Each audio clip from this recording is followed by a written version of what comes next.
Test, here we go. Are we recording? We're recording. What up, Internet?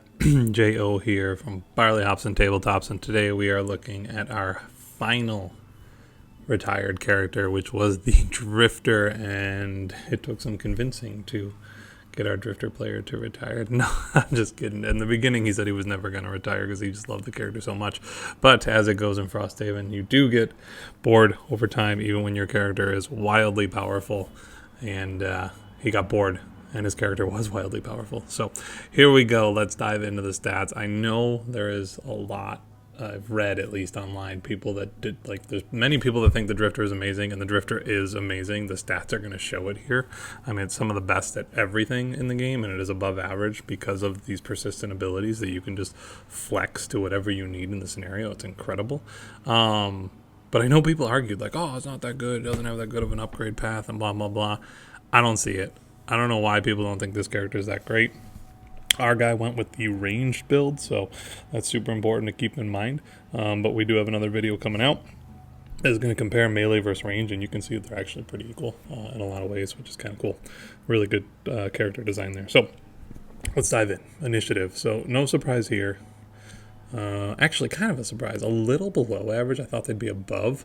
But you can see, from level 2 up, they kind of get better. Their initiative gets a little bit better as they get some of those higher level cards. Helps a lot there. I mean, dual bow, I think, was like our staple for our Drifter. That was like one of the best cards in the game. And it's a low initiative of 26, so I think using that multiple times was big. Consume stamina. I know our Drifter loved that card, so he was using that a lot. That's a 21, so I think that helps try to drive this down as he got to the higher levels, things like that. But I'm really surprised that usually the Drifter's like kind of weakness is that he's a little slower, but right here, look at this. It's just below average compared to all characters combined, so that's interesting. Movement, when using a move ability, 3.3. This is well above average. Very good movement. A lot of this has to do with the bottom of sustained momentum, and our Drifter loved this card, was using it in multiple scenarios. Any scenario where we had to move long distances to get objectives, he was all over it with this, so that was really, really cool. And that's why you can see a really high move per scenario of 24 spaces, which is pretty impressive. So okay, damage per round 3.81. I believe this is our second most powerful character, only behind the Bone Mancer. And it's just, oh my gosh, the Drifter is just so fun with the range build. When you combo cards like Precision Aim, where you get an additional damage and an additional attack, and then you put Fierce Barrage as bottom, where you get an additional target, and then you take a card like Dual Bow that has a base of 2, our Drifter enhanced it to get a base of 3. So now it's attacking at a base of 4, because of all those persistent abilities, and you're hitting 3 targets at range 4. That is amazing. And I mean, he used this card over and over and over as much as possible. There was no way he was going to allow himself to lose this card during a rest because it was so powerful. And then you get other cards like Consume Stamina, which was great for healing, and that added up.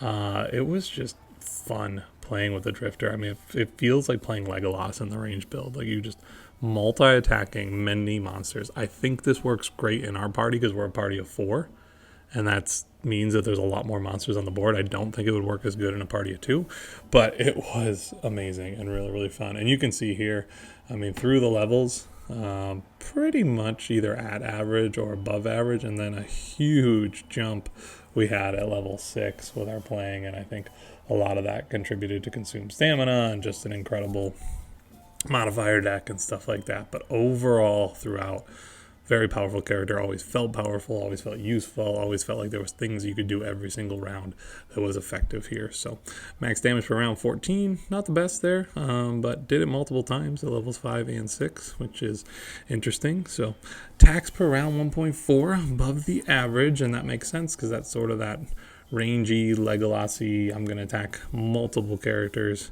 in a round approach, which is exactly what we were going for with that build.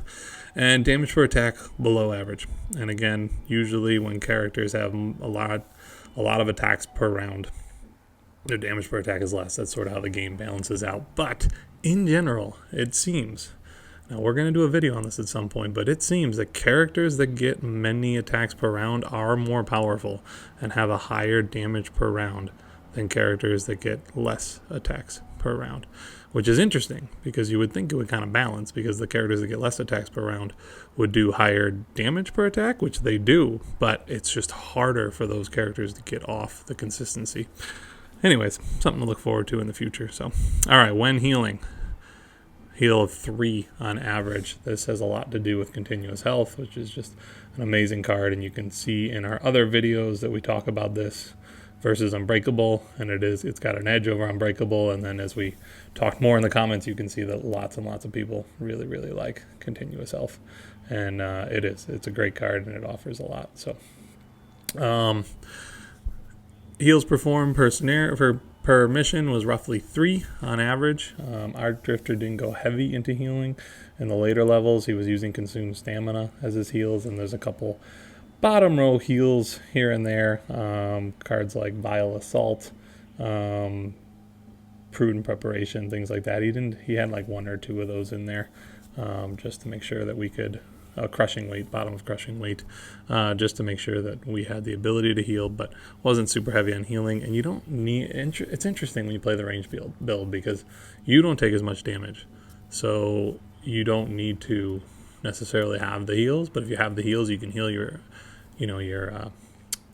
partners in the game. But our guy was really focused on just eliminating monsters and just did an incredible job of that. Healing per scenario, 10, well above the average. That has a lot to do with continuous health, as we mentioned before. Get a couple of those charges off and you can get a lot of healing in per scenario, even with a low amount of about 3 heals per game.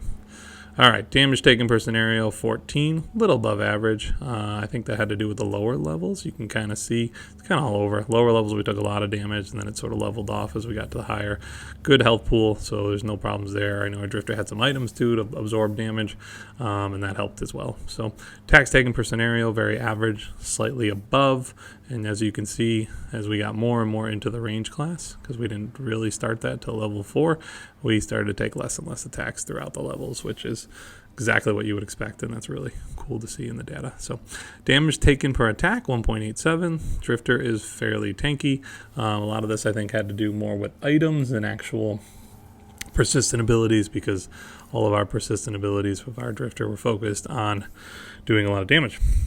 All right, diving into support. No surprise here, the drifter does not offer many support abilities, so no support damage through things like brittle or poison or anything like that, and crowd control, no immobilizes, stuns, or anything. Very, very limited as far as negative conditions go with this class, which you might say is one of the weaknesses, but I don't think it shows up when you actually play because he's just so powerful. So rounds between rest, 3.72, right around average, just a little bit below. I don't think any surprise there. All the persistent abilities, they just take up space, which means that you're resting more often after your first kind of go around. So no surprise to be below average there. 1 time exhausted at level 2 out of 16 scenarios. That's a 6.25% exhaustion rate. That's very good. Definitely one of the better ones we've seen. Average loot per scenario, really at the average here.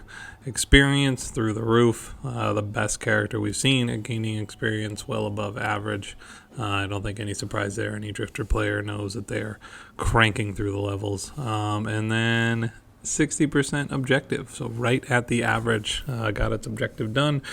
Just about as much as we always did, but I think you can see here, I mean, between high damage output, high move output, high heal outputs and abilities, it's just insane. I mean, lower than average damage taken per attack. It's just, he's a very, very good character, and the flexibility of all those persistent abilities and just being able to adapt to the scenario is amazing, and our drifter player did a really good job of that. And so there you have it, guys. What are your thoughts on the drifter? Let us know in the comments. Till next time, beat it, nerds.